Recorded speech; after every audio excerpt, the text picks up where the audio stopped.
Mother Teresa August 26, 1910 அல்போனியாவில் பிறந்த Agnes கோஞ்சா தான் இப்போ நம்மால் அன்பால் அழைக்கப்படுற மதர் தெரேசா. சின்ன பொண்ணாக இருக்கும்போதே கிறிஸ்டியன்ஸோட சேவை நற்பணியெல்லாம் ரொம்ப பிடிச்சி போய் தன்னோட 12 வயசுலேயே சமூக சேவையில் ஈடுபட ஆரம்பிக்கிறாங்க மதர் தெரேசா. 18 வயசில் சிஸ்டர்ஸ் ஆஃப் லொரேட்டான்ற கன்னியாஸ்திரி இல்லத்தில் சேர்ந்துக்கிறாங்க. 1929 கொல்கத்தா லொரேட்டா ஸ்கூலில் டீச்சராக ஒர்க் பண்ணுறாங்க. அதே ஸ்கூலில் ஹெட் மாஸ்டராகவும் இருக்காங்க. 1948 அவங்க வேலையை ரிசைன் பண்ணிவிட்டு ஃபுல் டைமாக ஏழை எளிய குழந்தைகள் முதியோர்கள்னு சேவை செய்ய ஆரம்பிக்கிறாங்க. அல்போனியாவிலிருந்து வந்த மதர் தெரேசா இந்திய குடியுரிமை பெற்று கொல்கத்தா மாத்தீச்சில் ஒரு ஸ்கூலும் ஹாஸ்பிட்டலும் ஸ்டார்ட் பண்ணுறாங்க.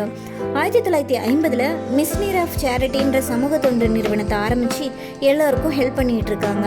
1979 அன்னை தெரேசா அமைதிக்கான நோபல் பரிசும் இந்திய அரசால் பாரத் ரத்னா விருதும் வாங்குறாங்க.